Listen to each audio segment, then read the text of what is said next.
Hey guys, my name is Clayton. I lead the product team at Called, and today I'm just going to show you how to get onboarded with the app from setting up your first community, creating your first news post, scheduling your first event, and inviting other people to join in. So stick with me. All right, so the first thing that you're going to see whenever you get logged in to the Called app is the navigation menu here on the bottom. We've got Home, Chat, Events, and You.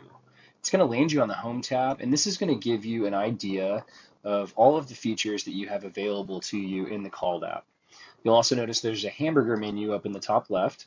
If you open this, there's going to be nothing in here right now, but once you add communities and groups that you're a part of, you'll be able to see those groups and communities listed here. So if you tap on the top bar, share updates and resources with news posts, this will cast a little bit of vision about what news posts are. Essentially, news posts are going to allow your users to stay updated with everything going on in your community, from announcements to maybe some answered prayer requests, or generally anything that you want to share out in written form. The second piece is chat. So chat is obviously a huge component of the Called app, and this casts a little bit of vision about what the chat feature actually is for. So whenever you create a community or a group, you have the ability to engage in conversation inside of that community thread to where everybody in the community could see what is going on, what's being said, and then also in addition to that, you have the ability to send direct messages to one or multiple users. And then the third piece here is events. So creating an event in the Called app is super easy, and what it will do is actually send a push notification to anybody that's a part of your group or community, and to let them know that, hey, something's going on this week or next month. You should come and you should meet us in person and see what it's all about. And so the events feature allows you to get people to RSVP to things that you have going on inside of your group or community. So the first thing that we're going to do here is click on create a community or group, because if you don't have a community or a group, the app could feel pretty useless. So we're going to go ahead and start by clicking on that button. So if you notice here, you've got three options. We've got create a community. Communities are official organizations, so churches, campus ministries, high schools, apostolates, anything that could be considered maybe a nonprofit or some sort of ministry that you can prove is an official ministry through our verification flow. And then a group is actually very, very similar to a community functionally, only you don't have to be an official entity in order to create a group. So you can have Bible studies, youth groups, hobbies, prayer, could be your Wednesday night men's discipleship frisbee golf group. You can create that on Called and use it to communicate with each other inside of that group. And then the third option is to explore existing. And if you tap this option, this will actually take you to our map of public groups and communities that you could join in the Called app. So what we're going to do is we're going to go ahead and start by creating a group. So we'll call this group Wednesday Night Men's Bible Study. And if you notice here, you've got some options. So we've got group visibility, public or private. And as I stated before, this will determine whether or not the group shows up on the map. We've got membership approval required, meaning if somebody finds your group on the map and asks to join, whether or not this determines whether or not a leader would need to actually approve their joining that group. So we're going to leave both of those. We're going to set it to public and no, and we're going to hit create group. And once our group is created, we're going to go ahead and allow push notifications. This is going to take you to your new and improved home screen experience. And this is the next step drawer. I'm actually going to collapse that for now to show you a few of the other features on the home screen here quickly. So as we stated before, we've got news. So this is actually where your news posts will show up. If you notice, news is not in the nav menu. News is the top portion of the home screen, visible to anybody who accesses your group or community in the called app. So this is what they would see, only if you had news posts in here, they would actually be little icons with the image that you upload for the news post, and they're able to scroll through and interact with each of those. And then this is your quick chat section, so you can quickly send a chat message to anyone in your community, or you can tap the unread tile, and that'll take you to the chat section and show you all of the unread chat messages that you have.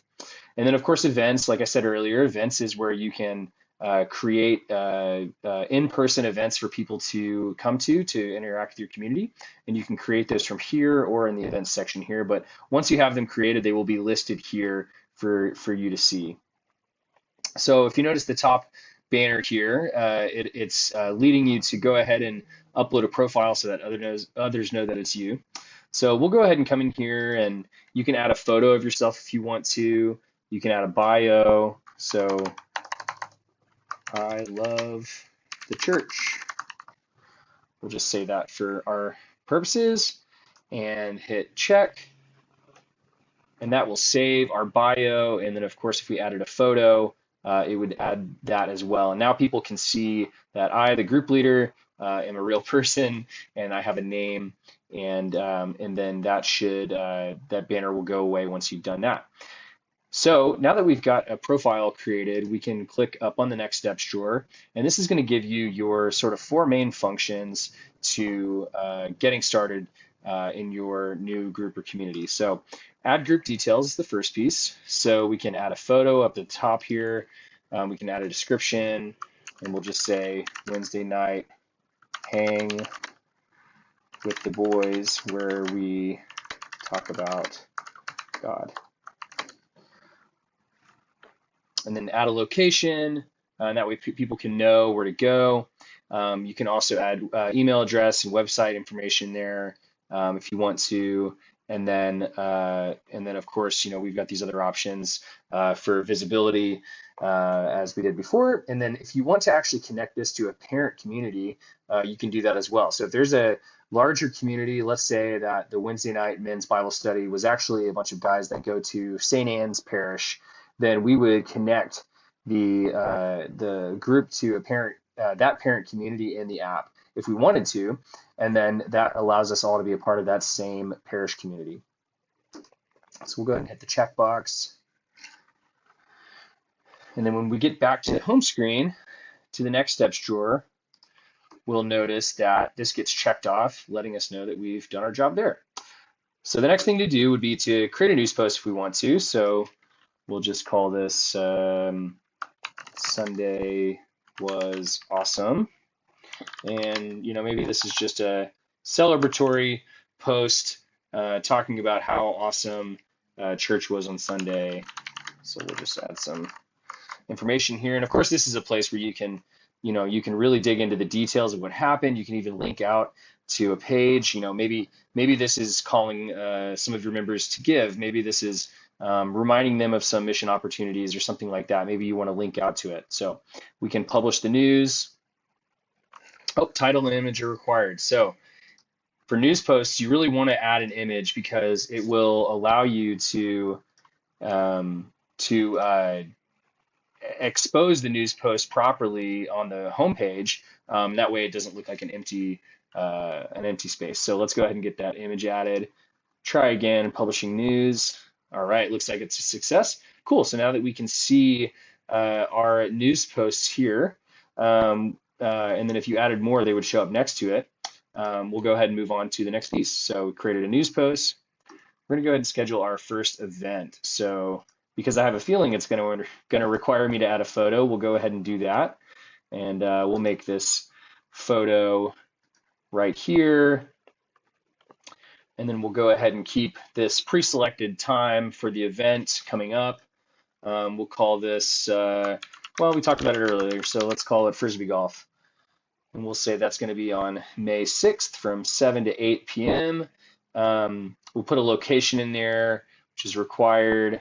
So let's just say it's at 123 New Street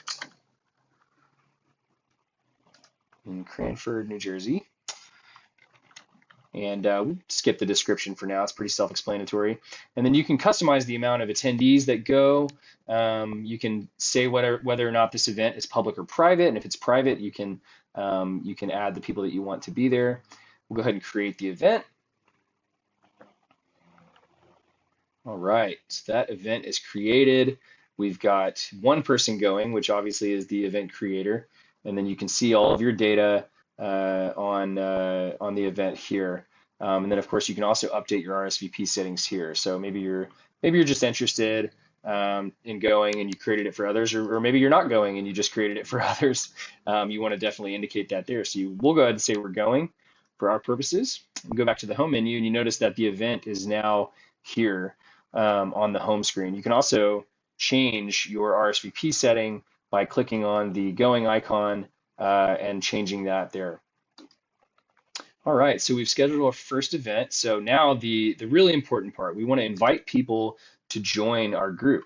So what this is going to do is bring up the native share sheet on iOS or Android, and you have the ability to copy your group community link. You can send a text message automatically through that.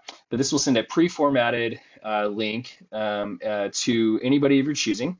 And then once they click on that, they'll get invited into the group and they'll go through a flow to get into the group or community, and then they'll be able to interact with people inside of the community or group as stated. So just to give you a quick tour of the little final pieces here, we've got chat.